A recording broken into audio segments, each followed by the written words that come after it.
What's going on, everybody? Welcome back to the A Show with the Kings of Pro Wrestling Podcast. And yes, we are awesome.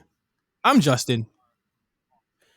But we're not technical experts, apparently. We don't have what is it? We're not what was the word the guy used? Legit. We're not legit. We don't have credentials. Yeah. Not at all. No. We're not people who are was it Genius Bar niggas? We are not definitely them. But good shout out to those people. They have a lot of patience because they gotta go through a bunch of stuff. But we just went through a bunch of stuff to set up for the show. So do you want to know the breakdown of why we had to change the whole thing? And it works out better. I actually am way more comfortable. My mic is centered.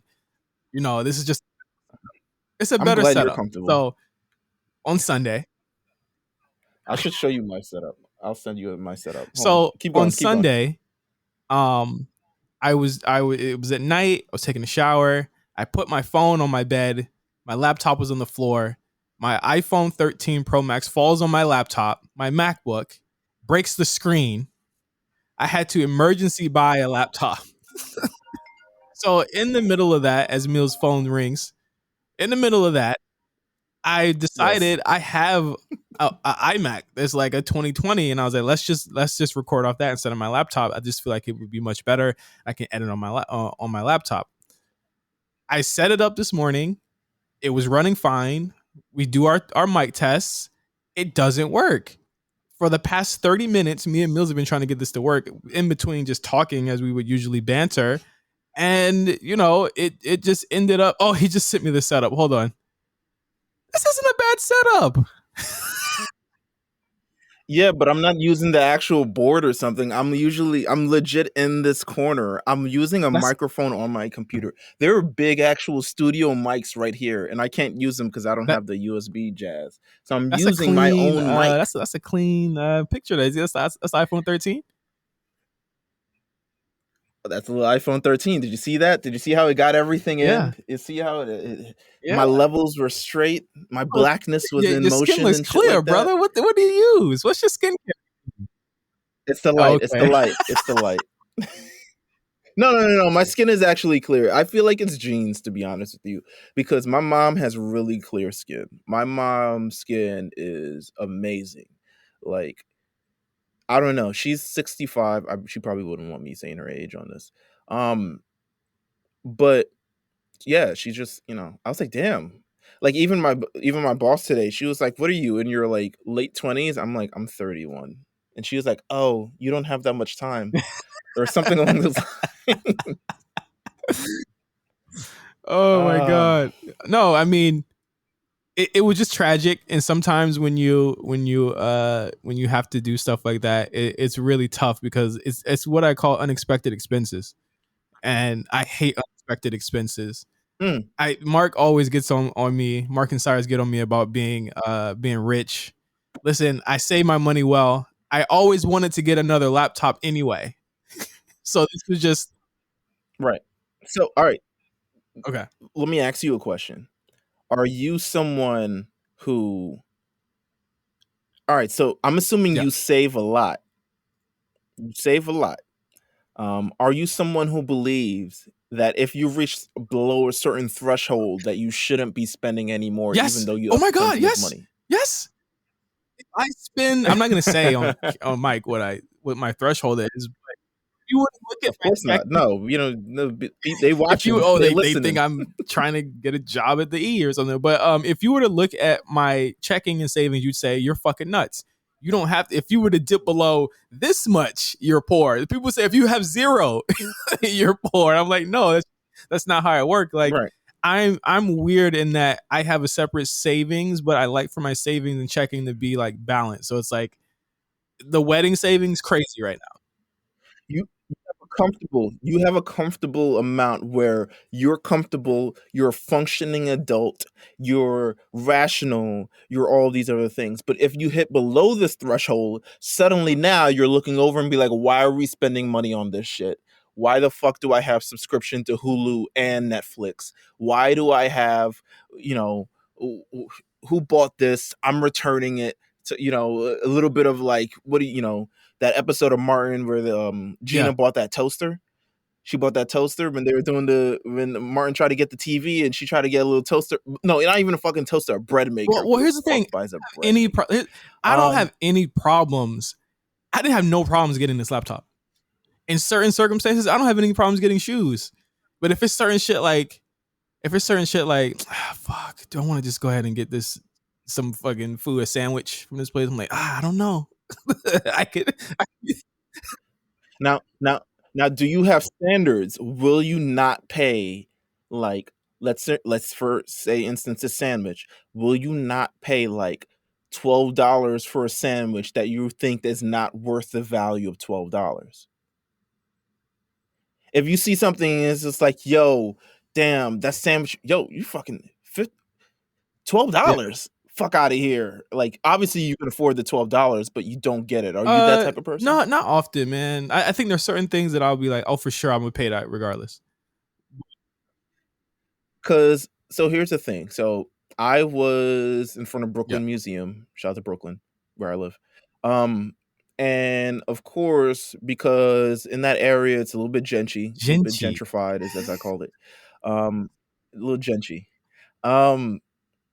So they have like the icy, the little Italian icy people. It's just the little carts that sell Italian ices. You get yourself like a lime and lemon, a coconut, the red, white, and blue, blah blah blah. You get yourself a little icy. I don't know if it's New York shit or they do it everywhere else. I haven't been anywhere else. So usually back in my day when I was a kid, you get these little cups of icy things. It was like 25 cents and it went up to 50 cents, then it went up to $1. Fine. Those are all tangible things. This woman tries to sell me this thing for $5. And of course I can afford $5, but I'm not buying that shit. The shit, it costs $2. Like, the fuck? Like, so I have standards when it comes to spending things. Like, I will not spend something if it's priced too high. You don't do resale. Like, for instance, I think we talked about the sneaker thing, so you won't do resale. So actually, funny story. I was looking on StockX yesterday because I was looking at my Crocs, and I know how much you hate Crocs, but I was looking at, why won't you get Crocs? Not my style. What is wrong with you? Ooh. Hood niggas wear Crocs. The kids wear Crocs. I'll tell you that. Okay. All right. Well, whatever. Fuck you. So obviously the carrot Crocs, which are amazing, which I recommend. It's a good conversational piece. It kind of goes well with everything. I'm gonna gift you a fucking carrot. Well, actually, I don't know if I'm gonna do this. So I was looking on StockX. And I had bought them from StockX. This was the first thing I ever bought from StockX. I paid $80 for them. They're $60 Croc. I paid $80. I was like, whatever. I'll take that L. They are $200 today. For Crocs. But they are what they are, Meelz. They are what they are. No, they are amazing, but they're not $200. I'm not paying $200 for Crocs. Like, I'll never in my life will pay $200 for Crocs. I understand the value and all this other stuff and resale and all this other stuff like that, but I would never buy this Crocs in this instance. And I was going to go buy them. I was like, oh, I could spend another $80 on these Crocs. They're resale price, blah, blah, blah. And saw that they were $200. I was like, yeah, never mind. Just get them. Just fucking get them. That's the thing about me and with y'all. Pat is the same way. Just with y'all though. Like what RNC, like, if y'all saying like, oh man, should I get this? Like, I'm gonna say yes every time. I don't care what bills you gotta pay. I feel like, I don't know.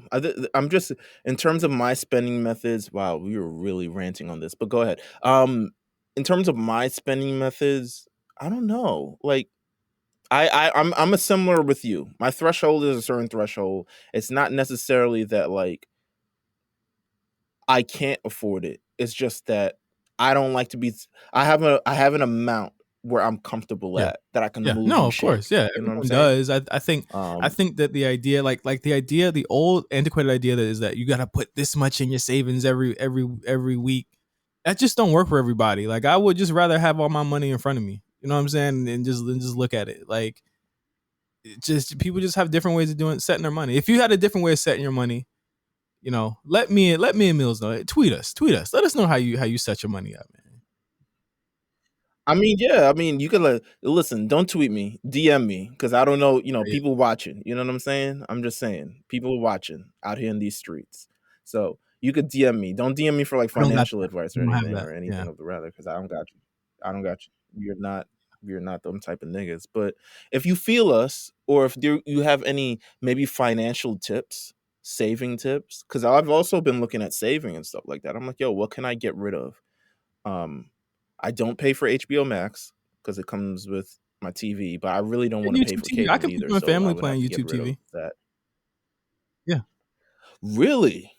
You want Wow. You see that brotherhood? Wow. that? All We'll right. I talk mean, after you this. get We'll your own talk after DVR. this. I mean, I Wow. like you gonna have to break me off every Christmas with, you know what I'm saying, little gift. I break you. I record 8 different podcasts. Like, that's enough. That's enough. Okay. No, definitely. I think of you. All right. Let's do No Holds Barred. A little different No Holds Barred this week. I mean, the biggest news that engulfed the whole week. The Friday Night War.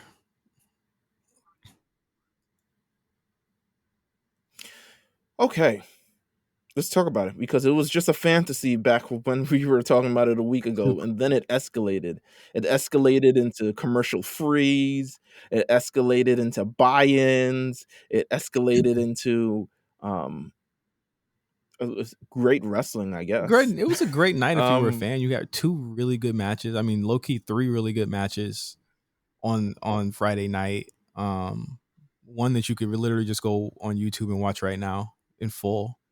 I think after our show last week, there was no confirmation on SmackDown being commercial free the last 30 minutes, but then we got the confirmation that they were going to go commercial free. Then Tony Khan said, "Well, I could do it. I got the money to do it," and then he turned around and did it anyway, which was so okay. I mean, the biggest thing here is how fucking weird Tony Khan has been for the past week. I think it's There yes, that nigga's is weird. no Yes. conversation without talking about how weird this guy is. Like, let me be clear. I said something about this yesterday, and people, as always, misinterpret and miss the whole point of what I'm saying because they have such a massive hate boner on anything that anything anyone says against Tony Khan. I don't give a shit. I said it was the weirdest, saddest thing I've ever seen a rich person do. This is up there with Elon Musk smoking weed. It's up there with a lot of shit that's just weird. And I'm getting Vince McMahon said the N word. Vince McMahon. I'm like, well, that's not really what I'm talking about here. Is stuff like, what are y'all saying? Y'all, they're talking about murder and stuff like that. I'm talking about this is literally sad and corny. It's not the same shit. Somebody threw the Crown Jewel poster at me. I said, okay, what I got? What does it got to do with this? I didn't bring up Vince. I didn't bring up Vince at all. Meelz at all. He's literally arguing with Darren Ravel, telling, I can't wait to see the head to head. Okay, here's the thing. Let's get to the ratings. I'm not gonna pull up the whole ratings report because we don't do that here. It was 800,000 SmackDown versus 500,000 Rampage. Boom. Some breakdown like that. Some breakdown. I would say it's a little bit higher than 500,000, just so I'm being fair to people, because I'm sure if the AEW people or Tony Khan or something like 500,000, why'd you round like down for us and then it was 829, 830 or something like that for SmackDown. So nonetheless, I mean, the demos, if you care about head-to-head demo, I hate demo people were watching. People over some age was watching this more, but in the end, I thought that a couple years ago, or I thought a couple months ago, people cared about the overall viewers when it was NXT versus AEW. So now we don't care about overall viewers; we care about the demos now. Help me understand this. This is very, very weird. I think just in general, his ability to and it actually comes out in his booking as well. because you can see this clear as day. The fact that this affects him so much. The immediate night where they said that SmackDown was going 2.5 hours. By the way, SmackDown, once again, will be on FS1 next week, Friday, and they're doing an hour-long talking smack. So if you feel like that's a threat to you, there's something wrong with you. But guess what? In the fall, SmackDown gets preempted because of baseball. It happens. You know what I'm saying? However, you can see it in his booking because he books shows the exact same way. He front loads a show, and then whatever happens afterwards, just going to have to try to figure it out all after the fact. He front loads a show. He kicks it off. He wants to make sure when he's kicking off the show, it's something big, which ends up either being Daniel Bryan or CM Punk. And then the rest of the show kind of has to fend for itself with random tag team matches, 6-mans, or et cetera, like that. And usually it falls. But if he was worried about himself, he'd be worried about booking a full wrestling show, which in my opinion, if you have a CM Punk, why has CM Punk never main evented Rampage? Despite being on Rampage at 4 different occasions? I don't know. You know? Like, why has he never main evented the show? And by main event, I mean close the show. Why have we never built to these matches that we have if he's such an amazing superstar that he is? Wrestler. If he's an amazing wrestler that he is, why haven't we built up to these main events? Why was Kenny Omega versus Daniel Bryan at the start of the show? Why?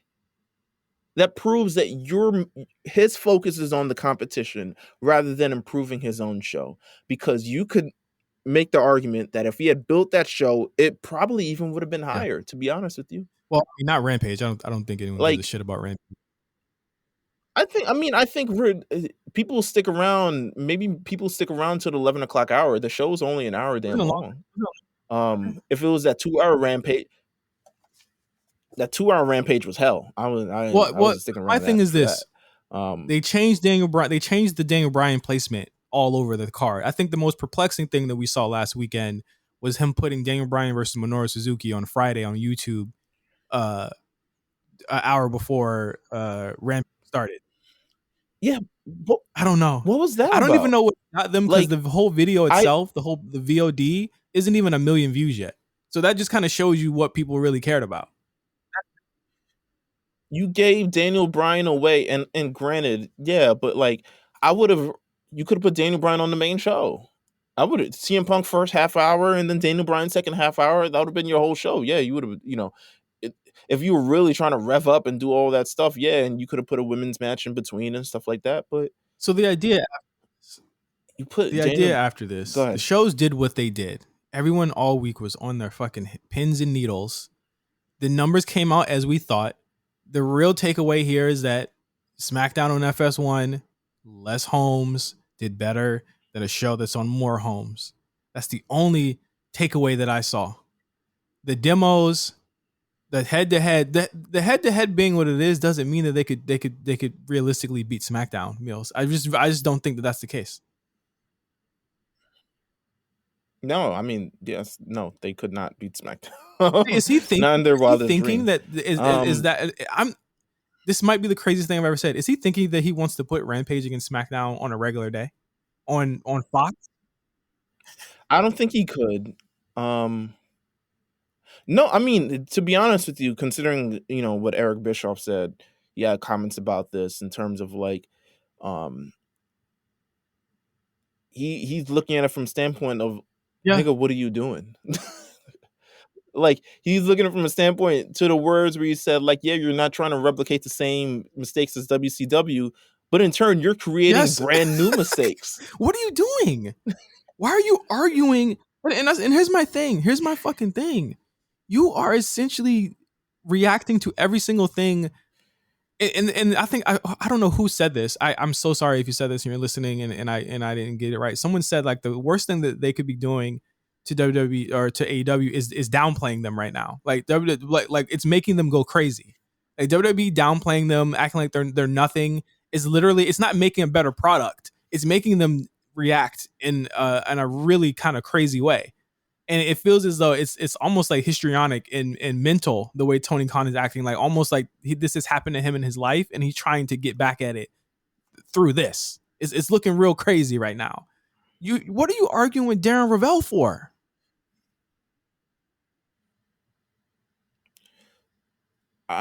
For what? It's imagine no someone one's gonna gotta talk to talk him to him. because he gives them money. He gives them money. No one's gonna. So Yeah. like, imagine Dixie Carter doing this. Imagine Hunter, what's his name? Hunter Johnson from ROH doing this. Imagine Gato going on Twitter and doing this. Imagine Triple H doing this. Imagine Vince McMahon doing this. Stephanie McMahon doing this. Imagine them doing this. They would smoke them for weeks. This would still be a topic of conversation today.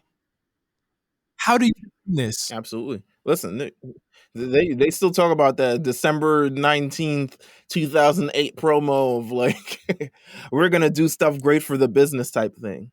And they smoke them every week. It was like, is it better yet? No. Is it better yet? No. This will go out of the general consciousness of wrestling Twitter within the next day of how he reacted last night. How he talked about, I may not have been as smart as Ted Turner. Dude, Ted Turner was not controlling WCW business. What are you talking about? What are you talking about? Ted Turner can like walk and talk on his own right now. What are you talking about? Y'all, I'm just saying. Well, we're just saying. This behavior is wild. People comparing ticket sales, knowing damn well the ticket prices for AEW and WWE are completely different. People comparing ratings, knowing that they're at completely different times of the week. Monday Night Raw has to go up against football every Monday for the foreseeable y'all going future up against, no disrespect, the challenge, nigga. The challenge, nigga. I'm sorry, and they were whooping your ass at some point, and now they just. I think if they put All Stars 3 on MTV, it will blow everything out the water. On God, I really do. Oh man, oh my God. Really, but if you think about the how stacked those Tuesdays and Mondays are, you got The Bachelor, you've got football, you've got all this stuff going on Mondays and Tuesdays. Who do you think? Come on. Don't let it be an election year. I mean, you saw what happened last fall. Don't let it be an election year. Listen, niggas whooped their ass because we were trying to figure out if Trump lost and shit. Niggas, I was tuned into fucking. What was I watching? CNN. Yeah, I was like into CNN World for a month. Yeah, like. But what are your takeaways? Click that state again, nigga. What happens if we win here? what are your takeaways from Friday night in general? Like, I saw a lot of people saying the takeaways is that AEW's got a solid chance. The first ratings defeat for SmackDown in 20 years, and it's like, no fucking ratings defeat. Here's my thing. If you want, it's like Eric Bischoff said, if you want real competition, if you really want to split the base, move the time up on Friday. If you really want to be big, bad, and all this other stuff like that, move the time up. However, I think this iteration, we got a lot of great wrestling on Friday. We got a lot of great programming.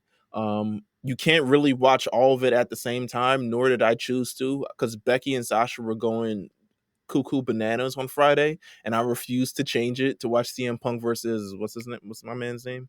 Daniel Garcia. I didn't want to watch that right now. I'll watch that later. I still watch. I mean, I don't even think I got back to it, but I watched Brian Suzuki and I thought it was fine. I watched Brian Suzuki. Niggas was getting a little.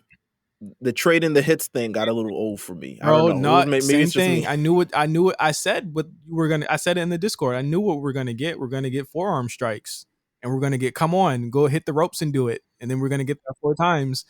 And they did that. And I think it's cool if you're watching it in the arena. It's less cool when he just did that with Moxley like 2 weeks ago, probably, or whenever he wrestled Moxley. I thought Brian carried him to a really good match though. I thought Brian had a good match with Bobby. But the thing, this is what Brian does. Brian is going to give you a good match. He's not going to make your company. It's just he's going to give you like I almost feel like I don't even got to watch some of the matches he's in because I know they're going to be good, but it's not going to make the show good. So what's the point? Brian and Punk have not made these shows good to me. Can we talk about something else that dropped on Friday prior to this that may have exacerbated this actual beef, What? especially online? Um, Shout out to the people at Complex Sports who Mike interviewed DeStefano, what's Roman going on, brother? Reigns last. What's good, man? Who interviewed Roman Reigns and asked Roman Reigns. First of all, they asked Roman Reigns about CM Punk. I don't. You ask him about CM Punk, he gonna tell you how he And feels. rightfully so. That's just real. We've already said why he says the things about CM Punk. It's gonna be smoke forever, and what CM Punk will do about it. He says, in his actual words about it, he says, I mean, in terms of a match with CM Punk, he says, I mean, on a personal level, it doesn't do anything for me. That's not going to elevate me at all. He's older now. I haven't really seen a full match. I've seen a clip or two. And to me, a step or two has been lost. Then also he got his he got whooped in UFC. I don't think anyone believes that someone 200 pounds soaking wet with no explosive bone in their body could ever do anything to me. I'm 6'3", 265 pounds. A legitimate athlete who can throw some weight around and has been to the gridiron at the highest level. D1, all ACC. I would probably have maintained in the NFL if my, now he's just flexing. I probably would have been in NFL if my health issues didn't happen when I was 22. So, I mean, when it comes down to it, I'll throw him and pretty much the rest of the roster out of the club. They're just little brothers, you know? Some of that was real, some of that was in character. Of course. So he said something about AEW as well. He says, I'm trying to find the exact line. He says, okay. I don't see the real competition with AEW because I think their fan base legitimately is a hardcore fan base. So there's like a ceiling and a built-in ground to that viewership. Now, Justin, can you explain? Someone on Twitter didn't really know what built-in ground means. Can you explain They what have built-in ground grassroots means? fans. They have a built-in audience. I mean, he might have misspoke, but that's literally what he meant. Right. The WWE is trying to connect with everyone. We're trying to connect with the mainstream. We're trying to pull in the casual fan. We're trying to engage a new viewer while also servicing our hardcore fan base and giving them compelling stories to fulfill them as well. I don't know if I've said it before, but I've said it before. When the audience is probably the biggest character of your show, that's strange to me. You'll hear it all the time. The reviews, the comparisons. I think because they're the new kids on the block, they're the cool kids in town, I guess, because of how premature and how novel it kind of still is. I think they're still being babied by these hardcore fans, which is fine. That's great. I don't think anybody is going to ever, especially from a performance standpoint, say, oh no, there's more opportunities out there. That sucks. So it's not a bad thing. It's a great thing for professional wrestling. It's just a weird argument because there's so much bias and there's so much I'm on this side. I'm not going to open my mind to the other side. And it goes both ways. Point out the lie. He spit. Point out the fucking lie. I mean, I think he's saying what a lot of people echo. I think Eric Bischoff has said this as well. Fans carry AEW. When they did not have fans, it was very tough for them to catch ground. Now that they got fans back, they're talking about pops that rival Brock Lesnar in a 50,000 seat arena. They talking about that Punk had a bigger. That's the biggest lie I've ever heard in my life, by the way. Made no sense. Made zero sense to me.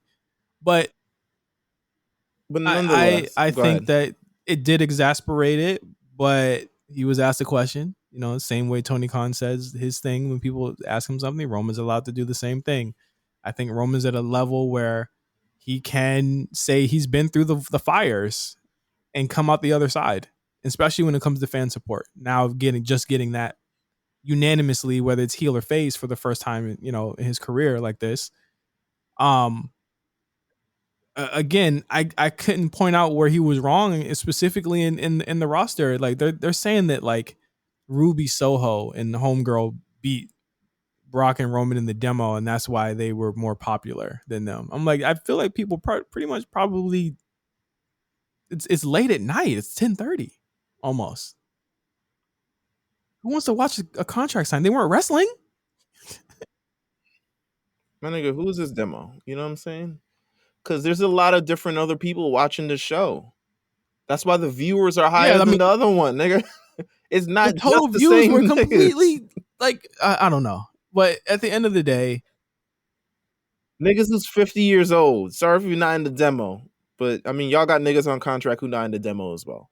But people 50 years old who've been watching wrestling their whole life still watching WWE. People who are younger than 18 years old are still watching WWE because they don't fit in the demo that you're going for and understand the importance of the demo for at least advertising and all this other stuff like that. Sometimes I feel like we get too in the weeds with all this terminology and all this other stuff. We as wrestling fans take up every role outside of being, it's like we try to play every role. We try to be doctors, we try to be lawyers, we try to be, advertising agents, we try to be publicists, we try to be all these other things like that, but you kind of forget about the basics. Like, do you enjoy the show? Be real with yourselves. Do you enjoy the show? If you enjoy AEW, fine. I watch AEW every week. I said it to It's Mark not the other bad. day. I was like, I hate that my niggas is watching this. Y'all need to stop.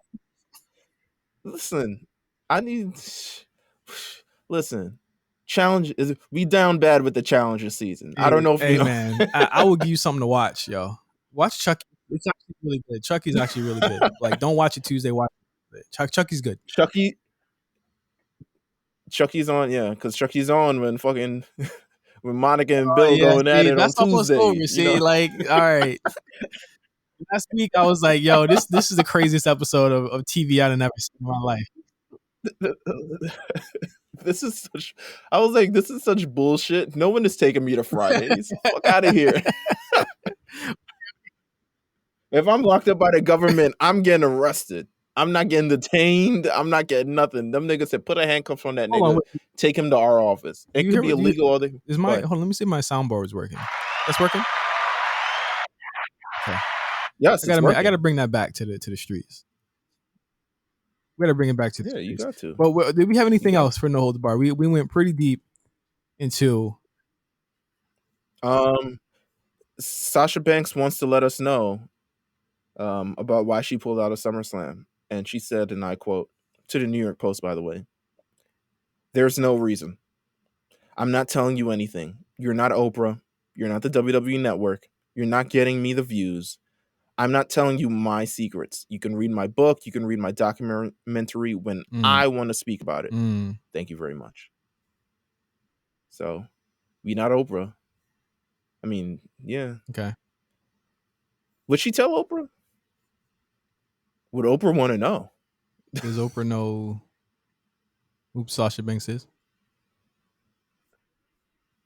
I don't know. But I think all will be revealed. Whether she wants to reveal it, someone will reveal it. It's going to be a matter of time. It's going to be, this is the biggest story in wrestling. Like, if wrestling journalism was on its P's and Q's, and maybe it's something that they probably feel like maybe reveal anything else. Maybe I'm looking at it. They'll reveal everything else. Yeah, they they reveal contract disputes and all this other stuff like that. If this is the NBA, for instance, there's a story, there's journalists, there's people getting down. We know how this Anthony Davis Lakers deal went down to the P's and Q's. Oh, I called my nigga in 2017 and we talked about it. And I told myself, stay cool and all this other stuff. We get, testimonials and all types of other stuff like that. This is just the difference between that and this. I don't like it. I don't really. Well, I got some stuff to say about Sasha after the break. You want to hear them? Okay. All right. Well, after we come back from the break, we're going to talk about Crown Jewel, live from Saudi Arabia. Yes, we know. We know. We know. We'll be right back.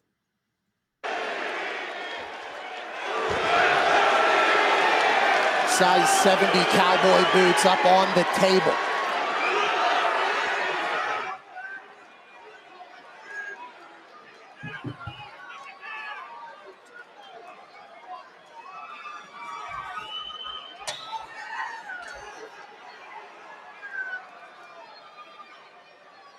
Roman is asking his special counsel, Paul Heyman, to review the contract.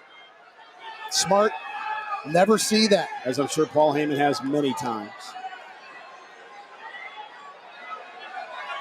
Paul Heyman, a man who is advised in hundreds of millions of dollars my tribal chief, it's everything that you requested. My counsel, sir, is to sign this contract for Crown Jewel.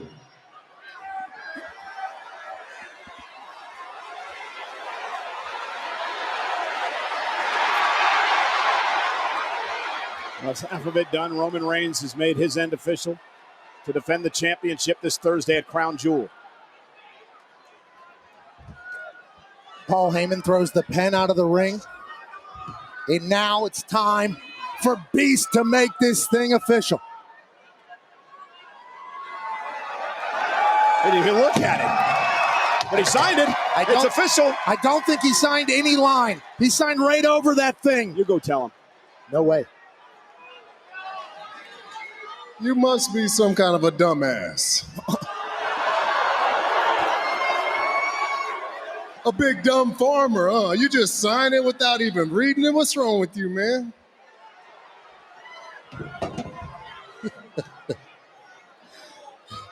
Roman, I already read the damn contract this morning with my advocate, Paul Heyman.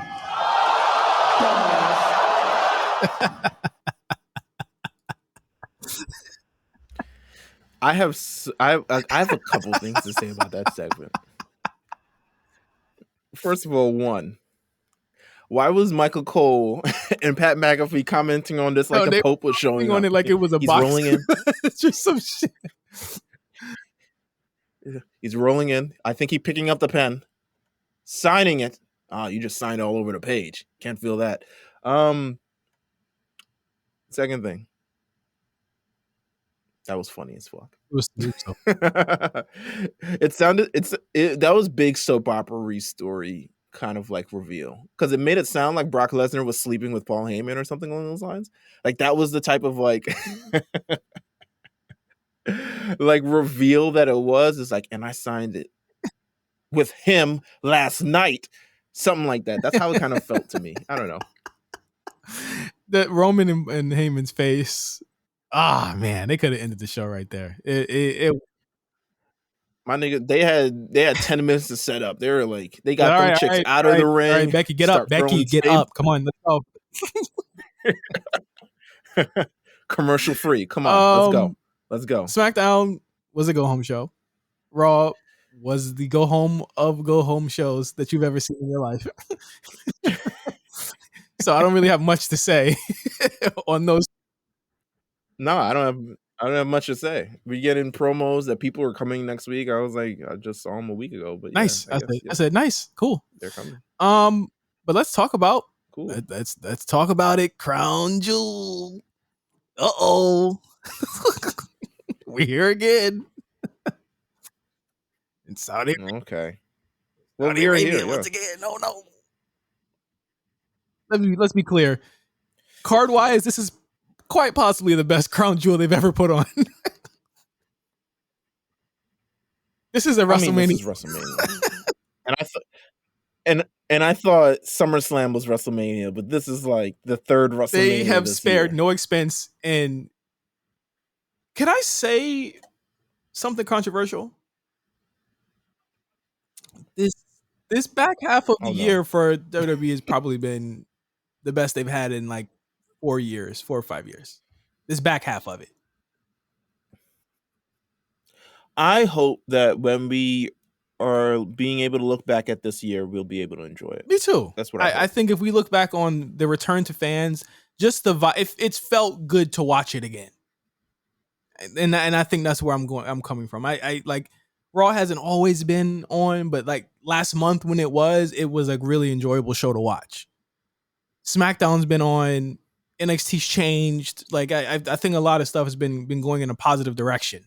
It's just up to them how they do it after this show, because everything changes after this. But Crown Jewel has been built up for the past month. I'd say they put more story behind this show. There's not really a Taker match, a Triple H returning, HBK return, none of that. No spectacle. No, other than like Helen. Actually, maybe Goldberg. Hell in a Cell and Goldberg is a pretty big. for on one show. Yeah. It's pretty big. That's a lot of money. Getting Goldberg and the Cell to Saudi Arabia. Nigga. It's a lot. Where do we start? This is such a stacked show. I think I'll start here with a man whose undefeated streak is unparalleled in Saudi Arabia. Mansoor versus Mustafa Ali. Singles match. This has been built for a couple months, actually. All came to a head 2 weeks ago. And they're having their first match here in front of, literally this is probably, a dream for them to perform in front of their people, I think it's awesome. I think it's incredible. I think it's I didn't expect Mansoor to be at this point ever. Mansoor is pretty I would say he is believable as someone who can speak, but pretty underwhelming in all other facets of being a professional wrestler. And not that like he's bad in the ring, he's just like like you don't whelm me. But I think it's gonna be great. I think this is an opportunity to include a story. This could be a potential making match for Ali and for Mansoor, especially if they give him a good amount of time. I'm gonna be tuned in. I think it's gonna be really, really good. I think it's gonna be. I think Ali is gonna take him to that next level. I think so. I mean I can't think of anything bad to say about the match other than I think it will be huge for all involved. I think that giving these two that opportunity is really cool. I got Mansoor winning. I don't think the streak breaks here though. No, streak don't break. Streak never breaks, baby. Streak is the only thing they got with Mansoor now. When he go to Saudi Arabia, you know what time it is. Next That's up, all you need to know. Edge versus Seth Rollins, Hell in a Cell. Feud of the year? Okay. Yes. Mm-hmm. Yes, it is. I'm biased. My favorite wrestler is in it, but yes, I think it's also. I think they've obviously put a lot of time into this feud. They put a lot of energy. They want the payoff.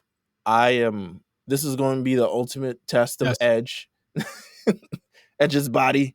Will it give up on him or will it not? Will this be throwing maybe the next 6 months of whatever plans they had on Monday Night Raw into the can? Or will it not? These guys are on the same show. They're on the same show, by the way. Okay. Again.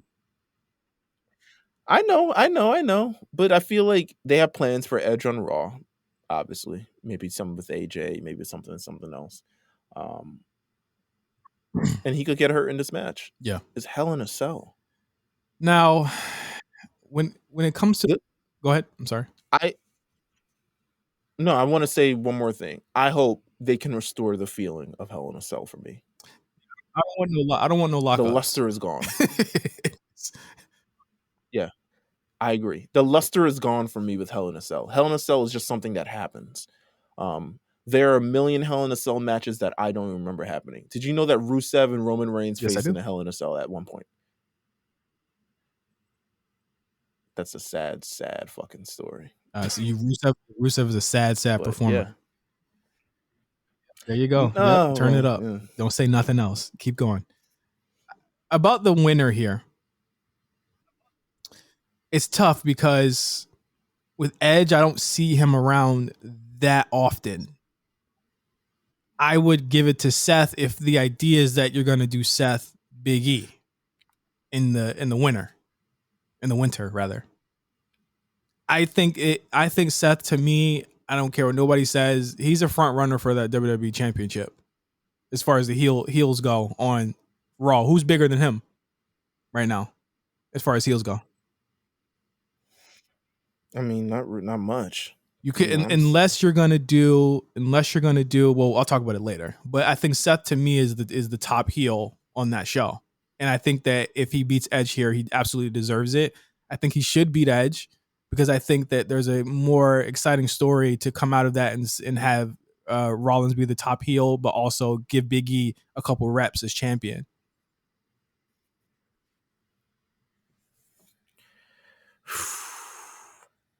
I agree. I mean, who could I see? Did we pick? Oh yeah. We picked Mansoor for the last match. In this match, I mean, I would say give it to Seth. Got to give it to Seth, because what you could do is have Edge come back for the Royal Rumble, and if you're gonna do the AJ thing, just have it start there. Yeah, give it to Seth. Just give it to Seth, because Seth, I think he needs it a lot more. Needs it. Yeah, I just think he needs. Yeah, he needs it a little bit more, and he needs to start moving with some sort of direction pretty soon, because he seems to be like he aimlessly floats in these feuds, which is fine because he's entertaining and stuff like that. But he's becoming this like aimlessly floating thing instead of like heading towards like, is he a contender or is he not? Like, is he going to be here or is he not? Like, we got. And they managed to keep him away from the Universal title when he was on the show with the biggest heel in the company. But I think that if Roman was not on that show, he was the biggest heel on SmackDown. Absolutely. Without a shadow of a doubt. And there are so many more opportunities for Seth to have that title, have Big E chase, or have Big E face him with the title. Either way, it still works for me. And then you still build in people. I think you got someone like Keith Lee who's building himself up to be one of those top heels. I think absolutely that's a project they need to be working on Raw going forward. But you also have Big E there as well as a top face, and I think he needs to have some people like AJ, some people like Seth, some people like, again, Keith Lee that he needs to be facing, and I think Seth will be at the top of that list for me. So Seth should win it. I think Edge goes away for 3 months or whatever, comes back at the Rumble, and you start his WrestleMania program from there. What's even more? Absolutely. Oh, I'm sorry. But what did he? No. Mine was not. I mean, I also think Damian Priest. Oh, Damian Priest on SmackDown now, huh? Is he? Is he? I think he was. He's on Raw. Yeah, I think he's on Raw. Okay, he's on Raw. Yeah. So Damian SmackDown. also needs some heels too. So I mean, Keith Lee feels that. Seth feels that. I was about to say like, yo, where the fuck is Karrion Kross? I mean, news is coming out that they're rebranding him again, but I'm like, you can't rebrand him. I think that there's bigger heels on that show than him that are scarier than he is. Would you be opposed to a babyface Karrion Kross? I wouldn't be. I don't know how that would happen. You would need to. I don't think it happens unless he has the body of work which makes people and the fans kind of trust him as a character, not even just either a face or a heel, just as a character. It's like he's an important part of the show. I think we haven't even established that in NXT. So he still's got a lot of groundwork to do. I haven't chased the 24/7 for a while. I haven't chased the 24/7 for a while, you know. Next up, let's go to the King of the Ring and Queen's Crown tournament finals here. First up, Queen's Crown tournament finals, Doudrop versus Zelina Vega.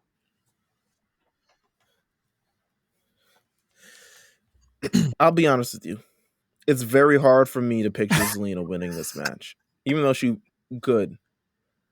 It's very hard for me to picture her winning this match because I don't even know how she finishes off people in matches. I legitimately don't know her finisher. So it's hard for me to visualize, like, is there a move that's going to lead to this thing? I mean, overall, this tournament to me has been a big whatever. And the same goes for the King of the Ring too. They both big whatevers. Farces. I think they needed big matches. Like they had the greatest wrestler in the world tournament. Remember? Yeah, it's attraction. It's sad, but I think that you can't fault this for them giving us two opponents that you never would have seen in this position before. And it's definitely new. I told you weeks ago, Meelz, I said they're pushing the hell out of Doudrop. And I see her going the distance.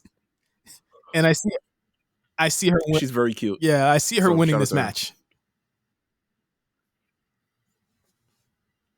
I'm going to say Doudrop because I legitimately can't see how does Zelina Vega win matches. Well, my thing is also you've already got a bigger heel in Becky.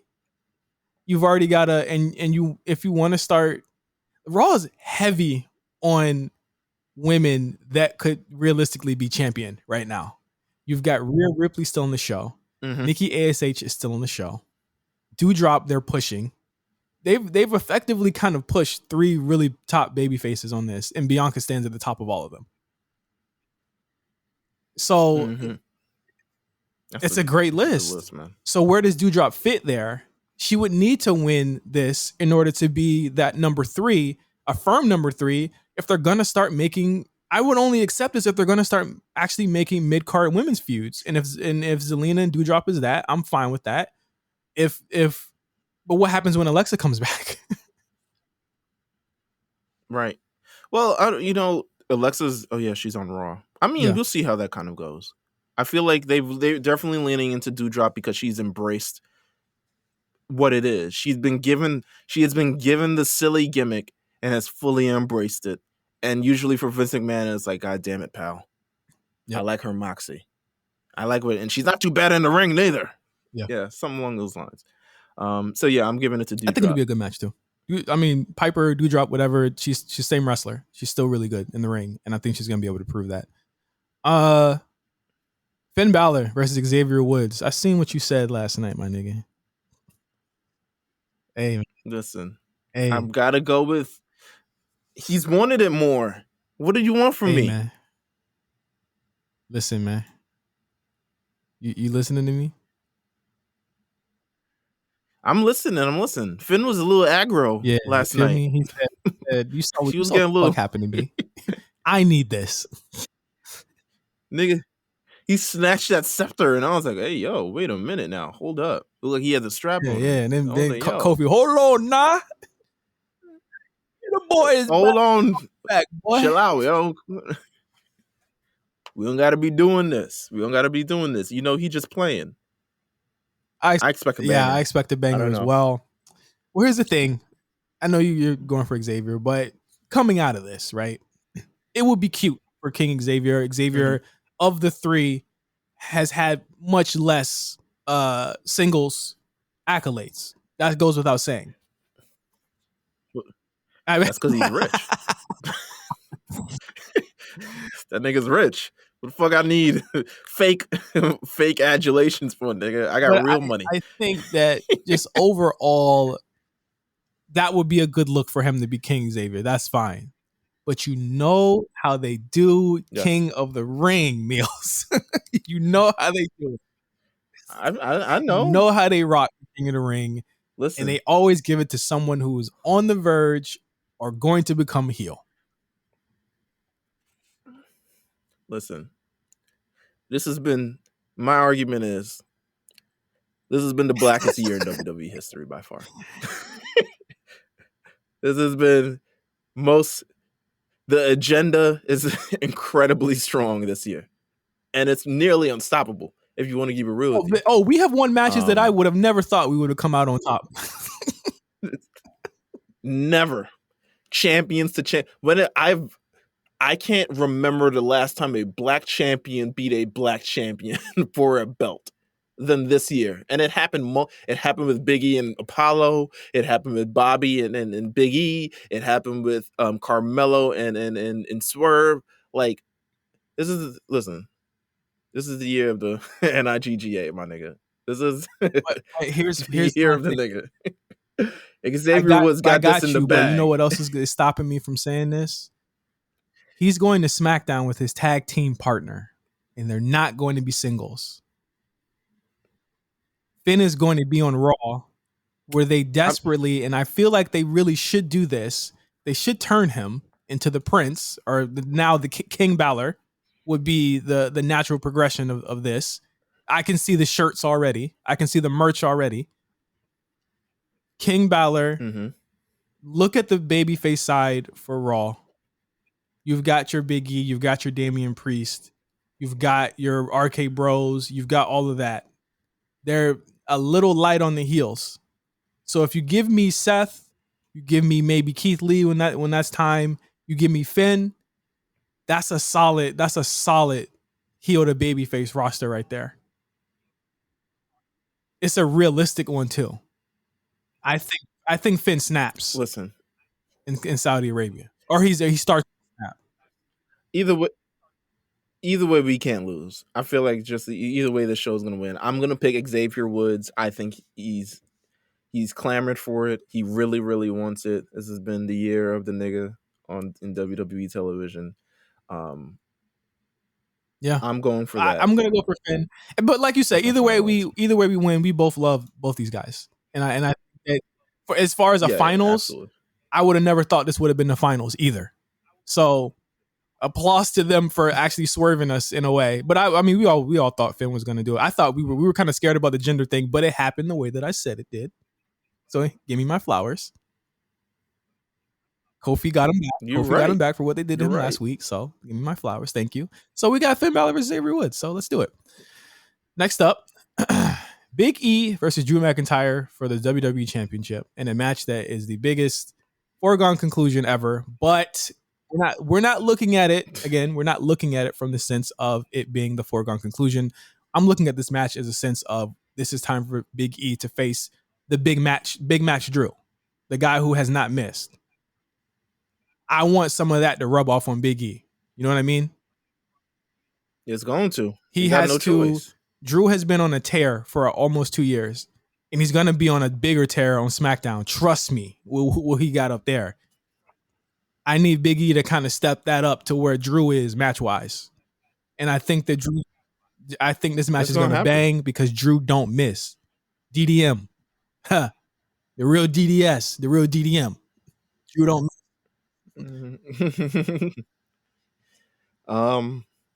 Yeah, it's Big E. Big E's winning this one. Big E's taking it home. So we sending Drew off to SmackDown. He go give a little handshake. He go show up on that flight, and he gonna be on Friday, right before our eyes. As soon as Roman cuts his 20-minute promo about defeating Brock and retaining the championship, and while you don't really trust niggas, but you gotta trust niggas. Drew gonna pop up like, "Ayo, ha," and we gonna have a match. We're gonna have a WWE title match before Survivor Series. Well, see what it is. Big E Roman is really what we want to see next month anyway. So let's do it. Yeah. Goldberg versus Bobby Lashley, no holds barred. Over under on how long this goes.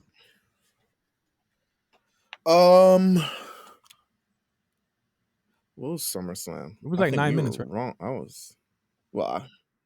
Yeah. I mean, I think we were both way far off. Let's see.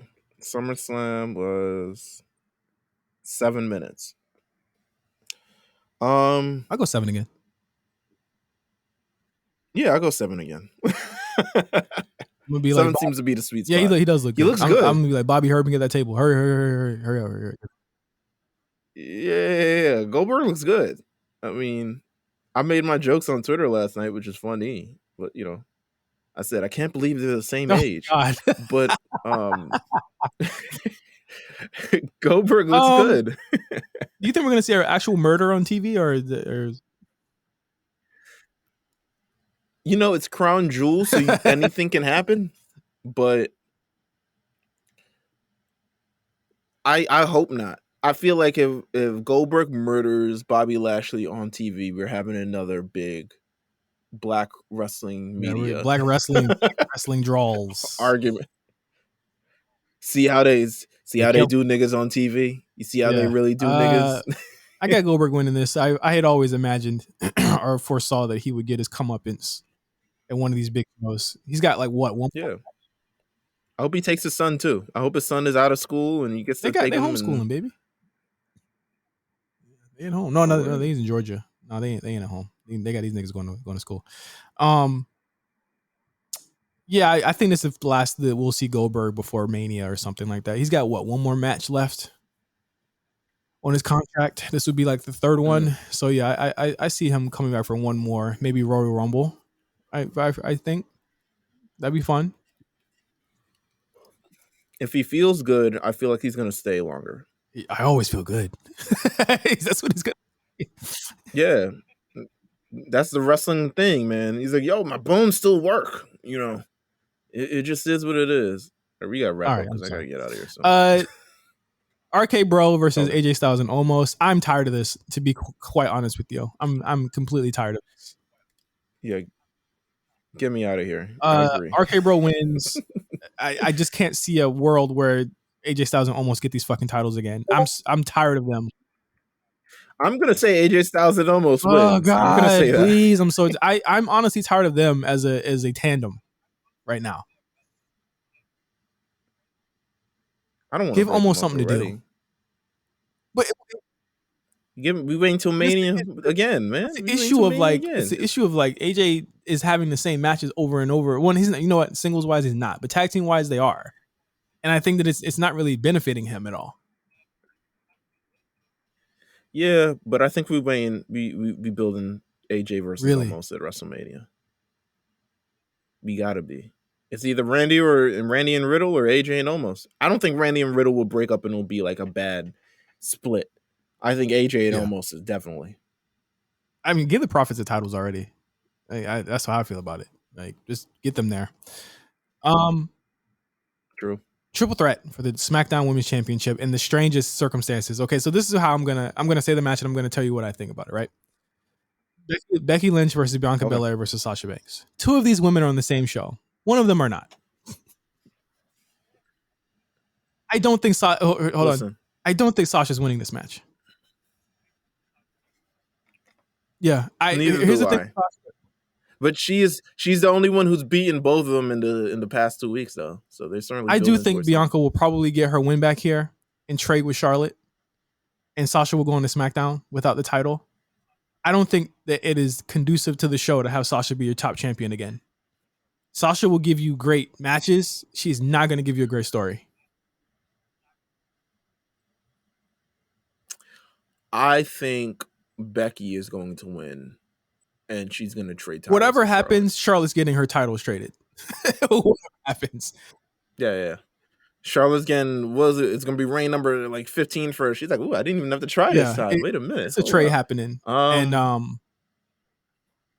with that would mean that if Bianca won, you would give Bianca a 2-time SmackDown and a 1-time Raw, right?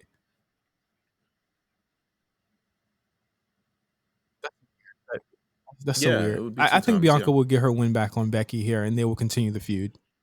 Because Becky will say, you didn't beat me in a 1-on-1. Right. No, I agree. I think that's what's or either or. If Becky wins, it'll be Bianca saying, you never beat me in a 1-on-1. But Bianca and Becky is the direction. I don't know what the WrestleMania direction is, though, for either of them. That's the interesting part here. Is that, do you break them apart and have them do something else, or do you... Because that's a big money match, Meelz. Like, what is Becky's realistic? And also, if you're doing this, you're going to get Becky's. That's why I don't think Becky's going to win, because you're just going to get Becky Charlotte again in Survivor Series.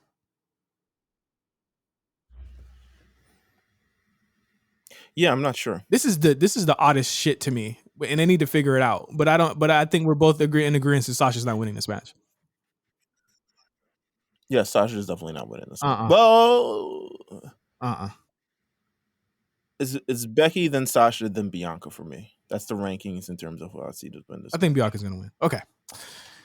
Roman Reigns and Brock Lesnar, both with Paul Heyman, for their Universal Championship. Another big shrug, emoji shrug for me here. I don't know. I don't know. I mean, I don't know. Smart money says Roman wins. Yeah, smart money says Roman wins. But you also say, if Brock can float shows, would you just take him over to Raw that's already stacked, or would you leave him on SmackDown and face somebody else on SmackDown? He's definitely going. Who the fuck else are you going to face on SmackDown besides Drew? That'd be fine. Paul Heyman has to do something in this feud. He turns on Brock. He's done it before. I think Roman turns on Paul. I'm still on that wave. Roman without Paul loses the title.